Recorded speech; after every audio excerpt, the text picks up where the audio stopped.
Hey, how's it going, guys? It's Shut Door or Door Shutter coming back to you with episode 12 of Direwolf20's 1.18 mod pack, and I have something to show you. So, I actually opened the map and was exploring the actual map, not the map, because this is basically all the area I've explored previously. Anyway, I'm back down here at the Nether Fortress because I saw this.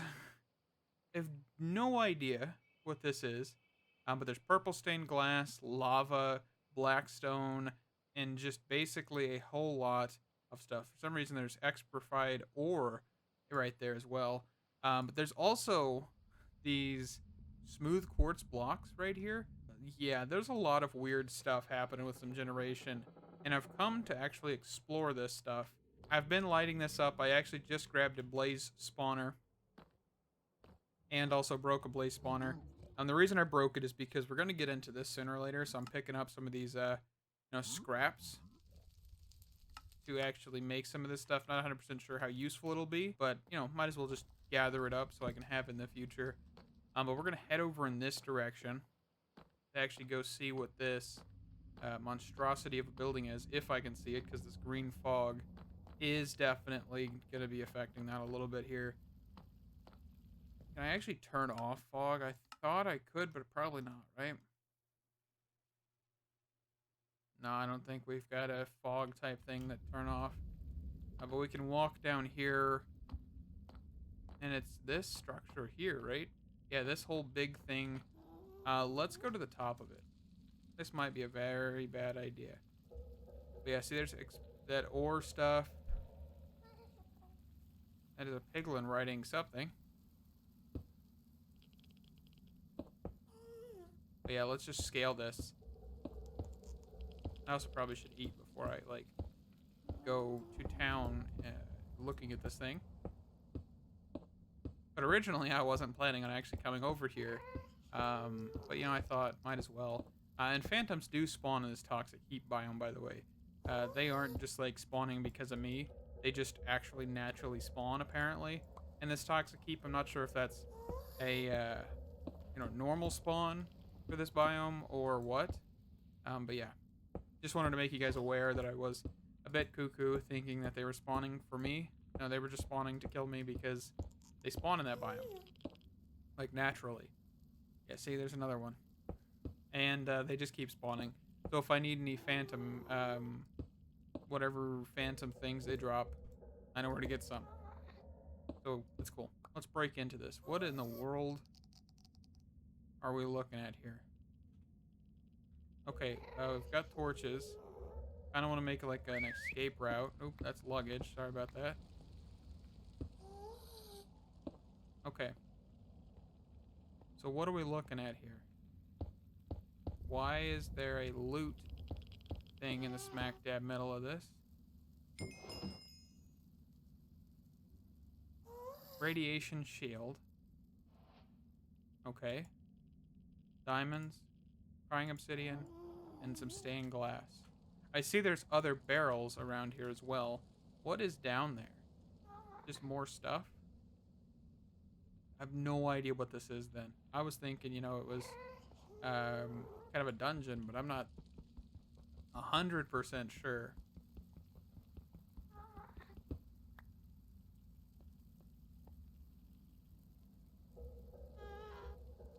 Oh, there's little spires type thing right there. I'm not 100% sure what that is either.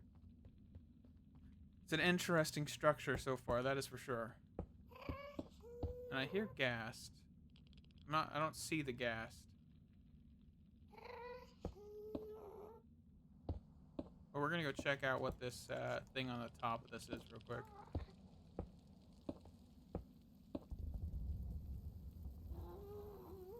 Loot a nether reactor. That's what this is. Okay. I was thinking it looked like a reactor, but oh, so this is like a strut, basically. Okay. I was just checking it out. So we've got figure out how to go down a little bit here. That's gonna be the problem because there's just lava literally everywhere. And we definitely need to get some flight. I'm gonna mark this on the map. I'm gonna actually call it what it is. and I think we'll come back for this. I don't want to die because of lava. I've been dying a lot recently. Alright, so let's get out of here. And I am going to be back in a minute. Okay, actually, quickly. I broke into the wall here where the original thing was, and I was just actually looking. There's a ghast stuck in the middle. There's actually a chest right here. You think I could actually get this, or am I being too greedy? Might be being too greedy here, but that is fine.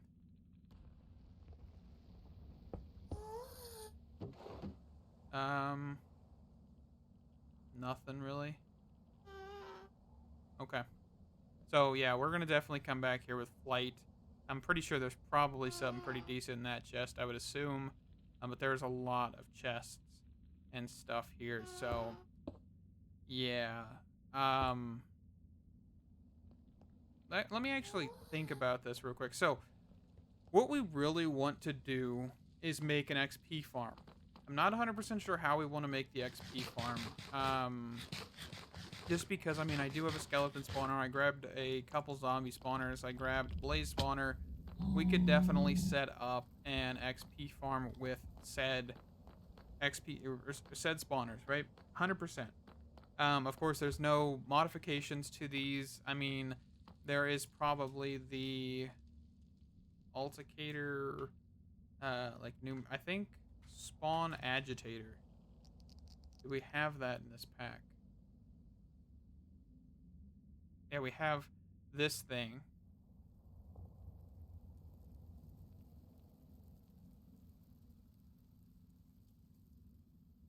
Which wouldn't be too bad. We could definitely look at the spawn agitator. There's also the pressurized spawner, the empty spawner, and I'm getting shot at by blazes. Kind of made me jump a little bit. But the spawn agitator would definitely be interesting. But, you know, of course, it's going to go constantly. It's never going to stop. We'd have to turn it off manually, or with lights. I don't think that prevents light spawnage. I don't think it changes any other attributes to the spawner other than needing players nearby or despawning of creatures. So I think we'd be fine with just going for it, right? Did I put looting on this sword? I did. I finally got looting 3 on this sword, and that is awesome. But yeah, so I think a spawn agitator is probably a decent idea, especially for blaze rods, because we do need blazing blood. We could actually make a blazing blood farm if we really wanted to.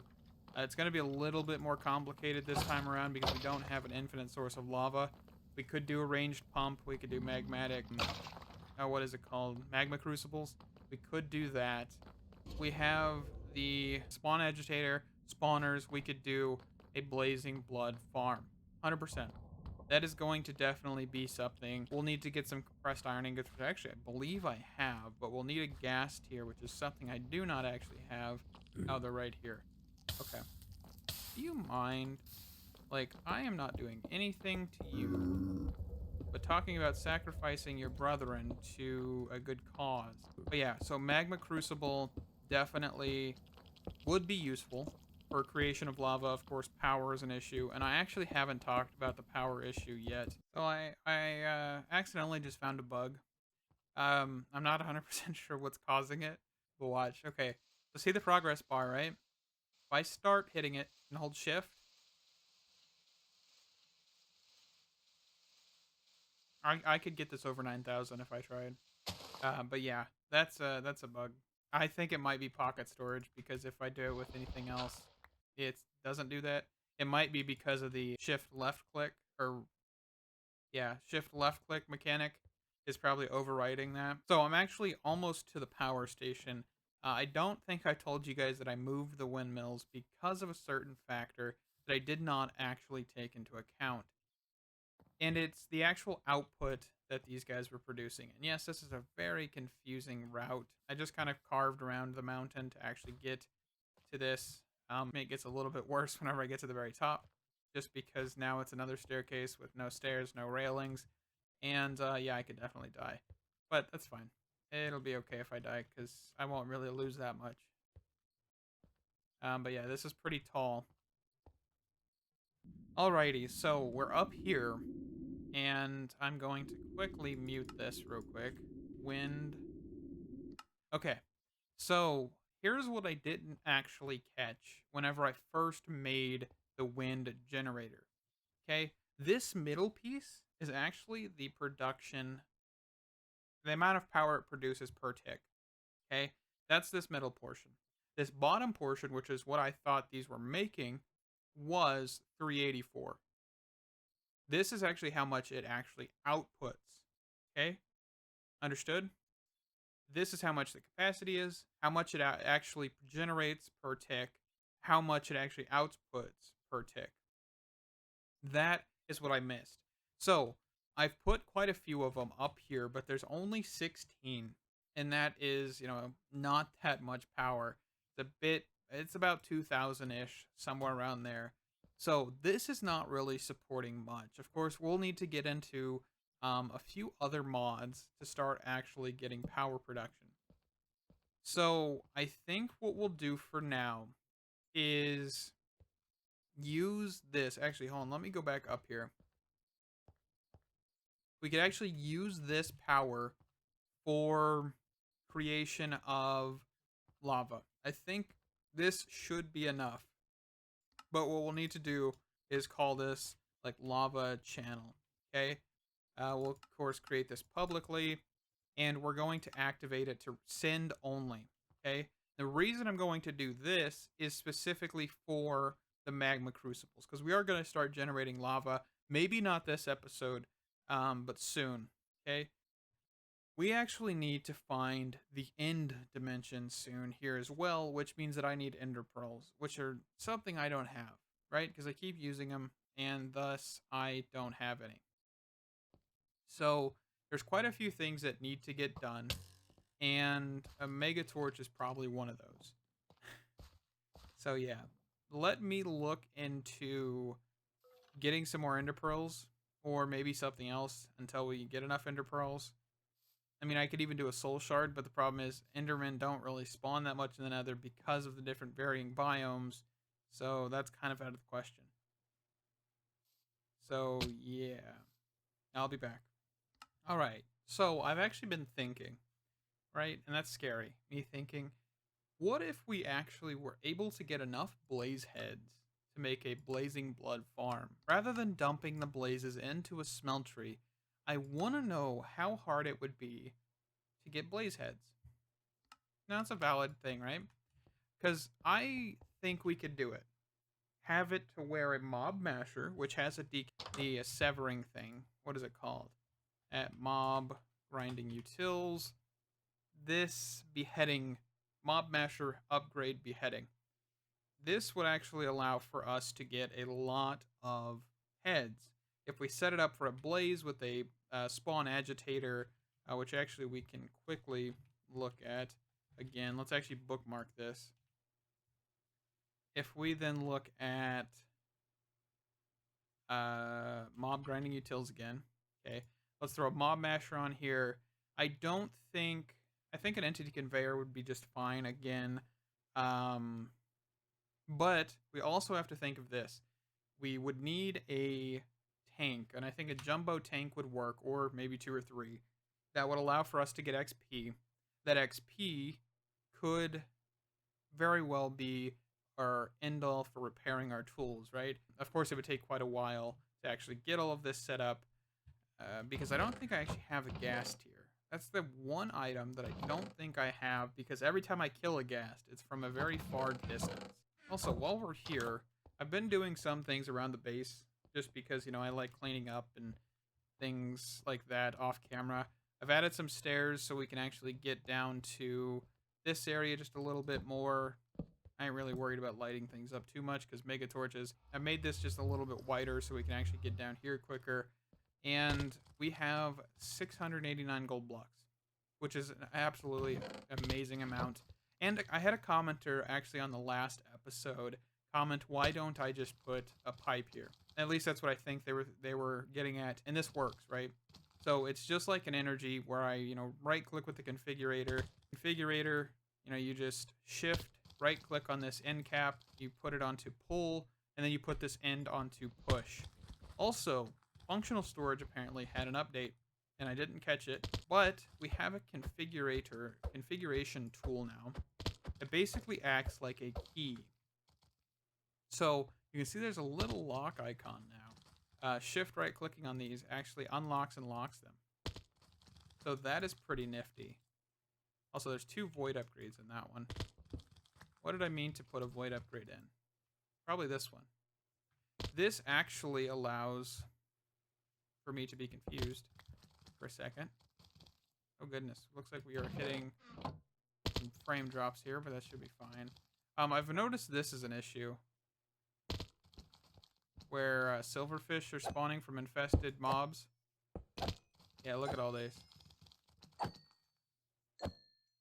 I'm not 100% sure if there's a way to go around this. Maybe putting some obsidian or something around here would allow for us to kind of prevent that, but I'll have to look into it. Right now, it's not too bad. I mean, entity cramming might be a thing sooner or later. We are definitely getting a lot of gold from this.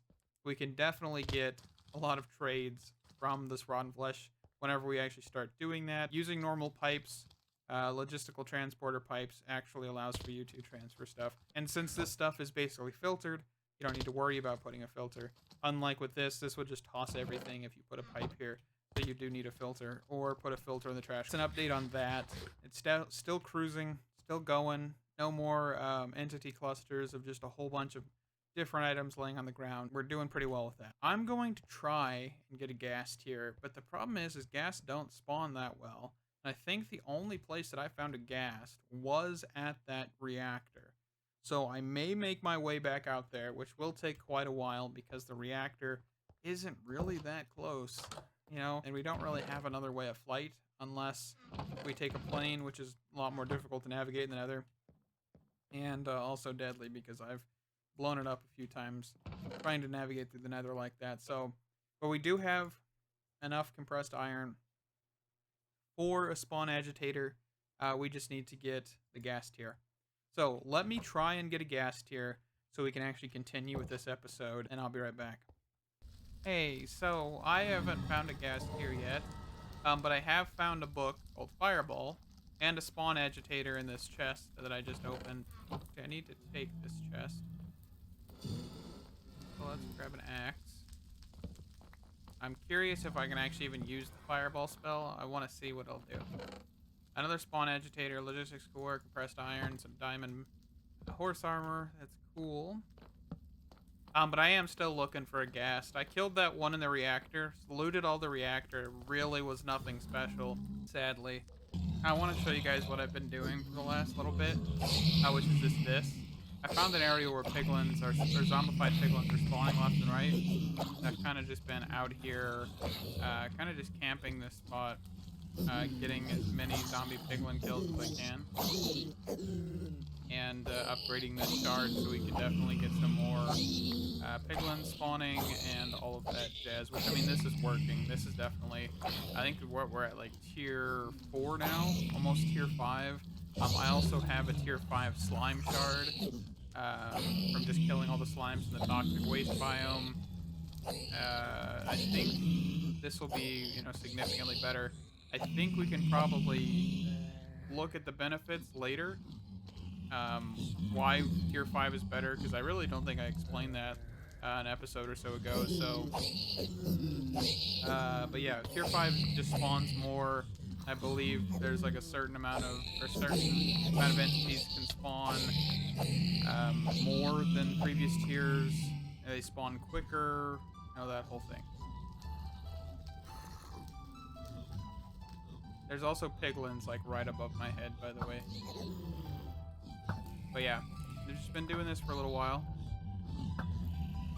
Alrighty, so off camera, that segment I recorded a bit ago here, it was probably about 30 minutes ago, but I've been actually going for about 4 hours, just looting and searching and kind of just exploring the Nether, and it has been one wild ride. I'm going to tell you something.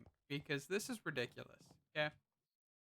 What do you think's in these backpacks? I picked these backpacks off of mobs.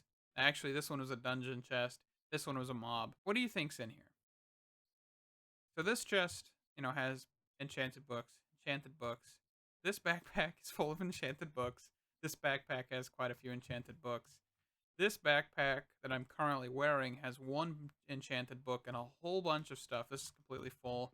And I actually had to throw some stuff in here. I think Dire might need to just nerf enchanted book drops just a little bit. Because goodness gracious, is it a lot. I think I might need to make another backpack or stacking upgrade or something. It's gonna be a while before I actually clear up this because it's gonna take a while, right? But I need food, so I'm gonna grab some food here because I almost died on my way back walking through my tunnel. But I was going to put the soul cage back with a zombie piglin so we can actually get this going, like fully done. Tier 5 shard, no durability bar, but it's like enchanted and glowing, means it's a 5 tier thing. 1024 is the max. Alrighty, so if I'm reading this page correctly, which is the Curse Forge documentation, basically the mod page, this says that checks for players is false, checks for light, which is false, checks for redstone, which is true, so I could redstone power this. Amount spawned is 6 per cooldown, which is 2 seconds. Okay, I believe I'm reading that correctly. Not 100% sure if I'm reading that correctly, but that's what I can understand here, right? So we're gonna drop this down. Okay, come on. I'm gonna just do this then. Okay, nope, one more. All right, and we can take this whole bottom section down here and throw the soul shard in there. Okay, so we should have a significant increase of spawn. Which I don't know, really, I didn't check how fast this would be compared to the other one. To the tier 1 spawn. But this looks pretty decent, right? So let's actually grab a lever here. Which I've got a stick. Okay. And some cobblestone. Switch that around. Does this turn it off?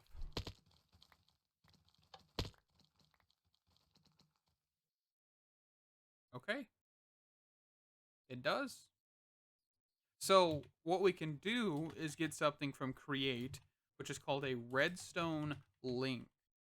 I use these a lot in my Cave Factory series, but basically this allows for you to put a certain frequency in, which is controlled by 2 different slots, and I can actually press W on this so you guys can see. So yeah, you have your transmitter part, you shift right click, which makes this receiving, just right clicking with the create wrench. And then you can add blocks to the front of these that will actually create a frequency between this one. Yeah, see? So 2 items. So if I put cobblestone in this top one and cobblestone in this one, it would be accurate, right? So things like that. It's a really awesome redstone thing, but of course it requires brass sheets. Brass sheets are, not that hard to make, really. I just need to get brass. So what I would love to be able to do is whenever this is on, that is on. And when this is off, that is off. But the thing, of course, is this needs a redstone signal to be active. This needs a redstone signal to be off. Okay? So it's kind of that thing where I need to invert the signal. Not too complicated, but just keep that in mind. So we're going to turn this back on. Also, the reason I'm able to reach so far, by the way, is because I put reach 3 finally on this chest plate. And of course, light will not affect that spawnage. But we should get a lot more drops. I also put a demagnetization coil back down here, so that way we don't have to worry about picking anything up here. Yeah, we've been just cruising. I'm actually going to grab all the gold out of my backpack here to throw it down here as well. It looks like our demagnetization coil thing's not working properly, but that's fine. I think it's because it's kind of breaking because how much loot is actually dropping right now. We will probably need to figure out a better vacuum system or maybe multiple vacuum hoppers. I don't think we really have too many like options. The absorption hopper, the modular routers, vacuum module, the vacuumlator. So, oh, I don't know why I threw those in there, but I can actually just toss these in the trash can here. And this is a max range, so I might need to upgrade it a little bit just so I don't pick stuff up. That's fine for right now. Yeah. So that is that. Tier 5 is going to go crazy. I think we should really look at creating a simple room real quick, which I'll probably do off camera, and setting up a blaze spawner. You know what? We'll save that for next episode, okay? But I will actually talk about what I'm going to do real quick. So, first things first. The blaze spawner, which is in one of these boxes, I'm not 100% sure because it actually doesn't tell you, but I can just pull out one, okay? And I can pull out the spawn agitator that I picked up. And I believe that this is actually redstone powered. I may be wrong. I think they were, but I'm probably wrong, right? So we'll take the cardboard box. So we'll do this. We'll shift right click. Okay, we'll throw the spawn agitator on here. And I believe... So now that I place this down, I'm not sure actually how to take the spawn agitator off. Oh, okay. Just putting a cardboard box on it actually takes it off. And of course, nothing that's going to spawn because there's torches all around us. But this is a zombie spawner. But I don't think this actually has a redstone ability. So I guess lights would probably be the best way to turn that off. Of course, you could run a redstone line, use the redstone link. Multiple different ways you guys could go about actually using this spawn agitator. I'm going to definitely try get a mob masher off camera, get some decapitation upgrades, get some sharpness upgrades. I don't think there's really any other ones. Maybe mob masher. We could probably do looting. I don't think blaze rods actually go down into blazing blood. I think they are legitimately just stuck at blaze rods. I know you can make them with blazing blood, but we will definitely just be making the whole decapitation using blaze heads for blazing blood and going from there. So I'm going to wrap up today's episode. I'm sorry it was a little bit less content because there really wasn't a whole lot. I was kind of doing adventuring, but spawn agitators do spawn in the nether fortresses, which is a good thing to know because if I need more, which I only have 2 and I have 4 spawners, so kind of 2 and 2, right? But I'm going to set up getting the mob masher, getting the upgrades, getting the conveyors, getting a room set up, and I will be back next episode to set this up, see how well it goes. If it doesn't do too good, oh well. We won't really be using blazing blood that much, so I'll probably only smelt it down occasionally, filling a tank, not too much. I'm pretty sure we can also use it for a fuel source, so there's a few things we can do with it. So, thank you guys so much for watching. Stay awesome, and I'll see you guys in the next video. Bye-bye!